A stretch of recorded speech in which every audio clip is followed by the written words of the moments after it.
I'm heading out on a work trip. Don't even think about calling me unless it's an actual emergency. John barked at me while he hurriedly packed for his weekend away. I'd only mentioned that I'd reach out if something urgent came up, but his frustration was clear. The familiar sound of his tongue clicking in disdain was hard to miss. Deep down, I knew the truth. This wasn't a work trip. He was with her, his mistress. If you keep pestering me with your nonsense, I'll claim emotional distress and take legal action, he added, his words dripping with both absurdity and cruelty. Over time, I had come to realize that John had completely lost his empathy. He ignored our sick daughter, prioritized his own desires, and showed no regard for his family. I didn't argue. My priority was protecting myself and our children. On the day he left, fate took a turn. I found out by accident that John had been in a serious car crash. His earlier command still echoed in my head, "Don't contact me, no matter what."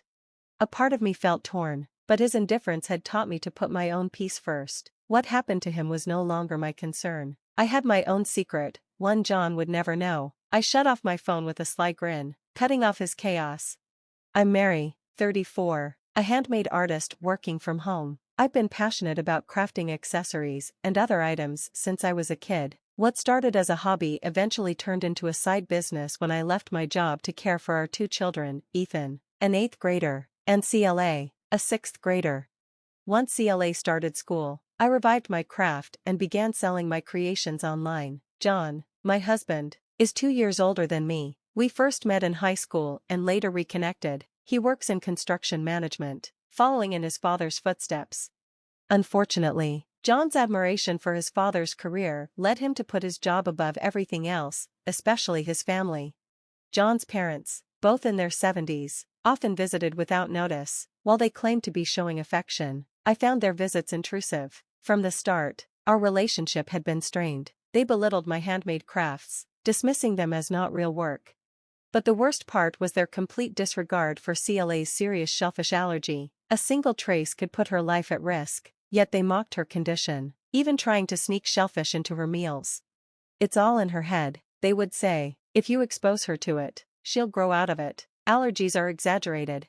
I had to be on high alert whenever they visited, never leaving CLA alone with them, but their reckless behavior only grew worse, and I begged John to intervene. "Your parents are putting CLA at risk," I pleaded. "Please tell them to stop coming over uninvited. They're just trying to help." John dismissed. "They care about CLA. You're overreacting. Mary, stop stressing so much." John always sided with his parents, leaving me to bear the weight of everything. Exhausted from my work, John turned to me as his emotional punching bag. The only person who truly understood was Ethan. Even though he didn't have allergies, he adored CLA, checked food labels, and stood up to his grandparents when needed. One day, after John left for work, I received a call.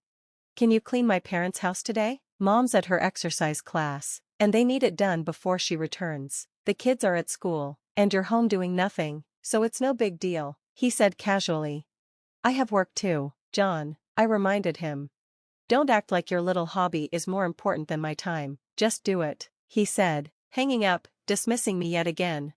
Reluctantly, I went to his parents' house. As I walked in, my phone rang. Thinking it was a sales call, I picked up. To my surprise, it was someone from John's company. His father had left some important documents at home, and they urgently needed them. They had been trying to reach John's mother but couldn't get through. I grabbed the papers and decided to drop them off at the office. Why do I always get stuck with these tasks? I thought, drained by the constant demands. At the office, I was greeted by a familiar face, one of John's colleagues who had called earlier. "Thanks, Mrs. Brown," he said sincerely. I didn't want to trouble Mr. Brown's pride by calling him directly, so I tried his parents' house instead. "I'm grateful you were able to help." As I turned to leave, he added, "By the way, how's your daughter?" John mentioned her allergy. My heart raced. John hadn't taken any time off to care for CLA, he'd been going to work as usual. I was confused, trying to make sense of what he'd said. John had been telling his coworkers that he was taking time off for CLA.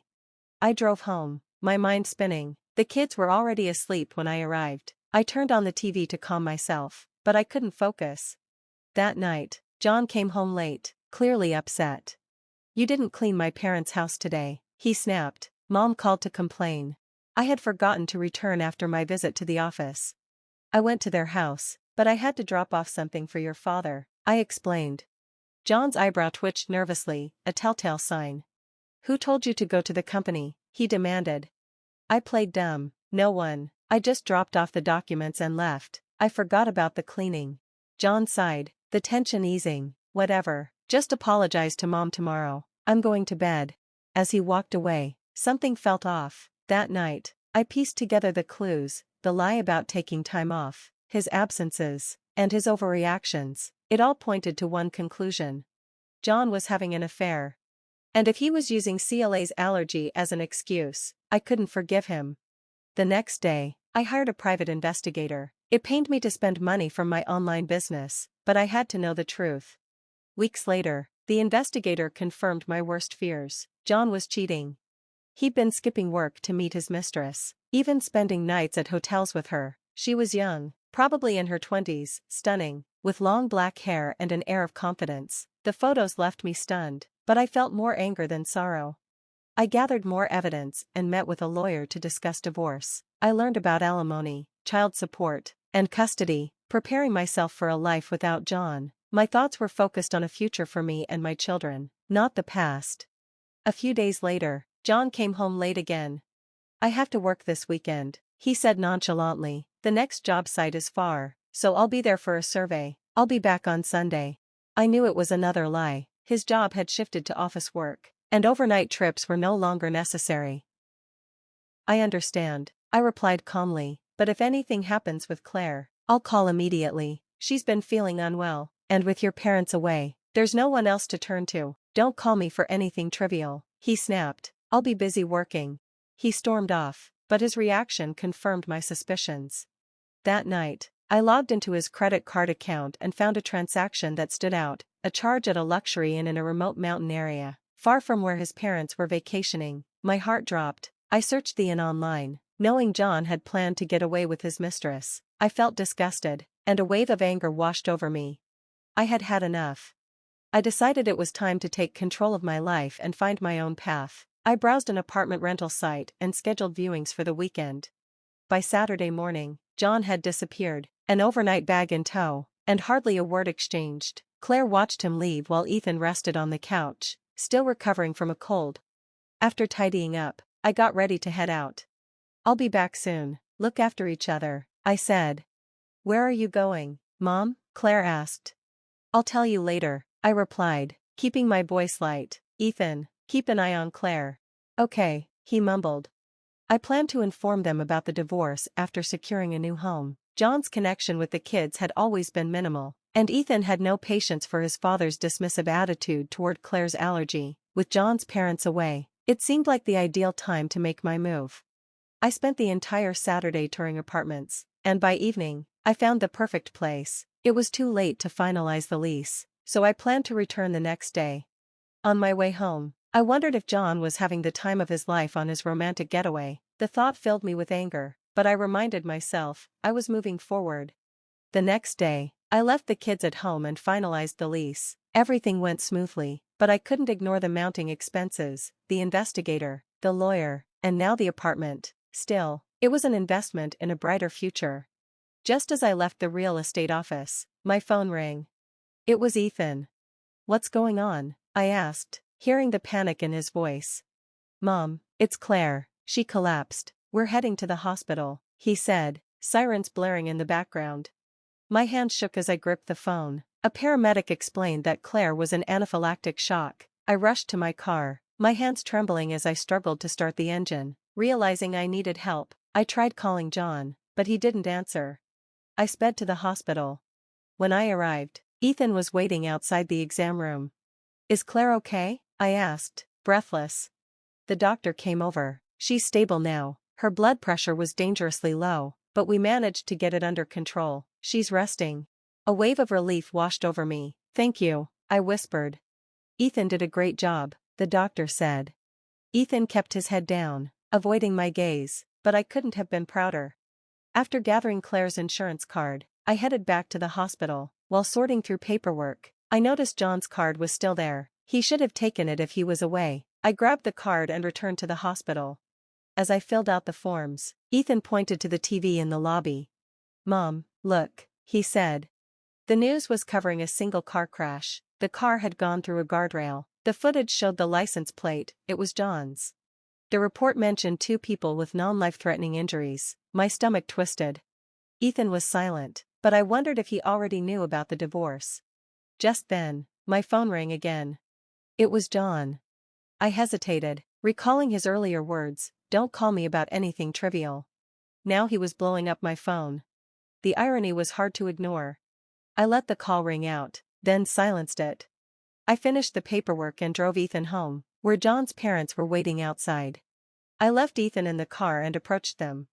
"Mary, where have you been? This is an emergency," John's mother snapped. "I had my phone off," I said sharply. "John's been in a car accident. He needed surgery and will be in the hospital for 2 weeks. He called us after you didn't answer," she continued, her voice rising. "Oh, is that so?" I responded, feigning indifference. "That's all you have to say? How can you be so calm when your husband is in such a serious condition?" Their words ignited a surge of anger within me. I was done. "Claire was rushed to the hospital today," I began. "She had a severe allergic reaction, and her life was in danger." I pulled out the evidence, the rice crackers that nearly killed Claire, and showed them. "Ethan told me you brought back rice crackers from your trip, but these aren't the usual kind. They contain shrimp, but the box doesn't say that. Did you give them to Claire and cover it up?" John's mother stammered, guilt clearly written on her face. "We thought it would be okay. I spoke to a lawyer," I said. "Intentionally giving someone an allergen can be considered assault." "That's ridiculous," she protested. "We were just trying to do something nice for you." "Nice?" I shouted. "You almost killed my daughter. I will never forgive you." They fell silent. I handed them the investigator's evidence. "I'm filing for divorce and suing you for damages," I declared. Just then, a police car arrived. I had asked Ethan to call the authorities. Officers approached John's parents, requesting they come in for questioning regarding possible assault charges. 2 weeks later, I received a call from the hospital. John wanted me to visit. Reluctantly, I went, knowing it was the last loose end to tie up. "You useless wife," John shouted, "you've ignored all my calls." "I didn't answer because you told me not to call about trivial things," I mocked. "I figured you were busy." "You took my credit card and insurance card, didn't you?" he demanded. "Go pay my bills." "I didn't bring your card. Ask your parents. They are in jail because of you." I laughed at the absurdity. "I've spoken to a lawyer. You'll be hearing from them soon," John threatened. "And Ethan and Claire support the divorce." Just then, John's mistress, Jessica, walked in, confident and unapologetic. "John, I'll pay everything, alimony, child support, hospital bills, if you divorce her and marry me," she said. John, desperate, agreed. But Jessica revealed her true identity, the granddaughter of a powerful crime boss. John turned pale as men in suits entered the room. Jessica smiled sweetly. "Welcome to the family business, John." A month later, my divorce was finalized. Jessica paid off John's debts, and he was now tied to her dangerous world. As for me, I found peace with my children. Claire made a full recovery, and Ethan grew into a strong, supportive young man. My handmade business thrived, and I promised myself that one day, I'd take my kids on a vacation to celebrate our new life.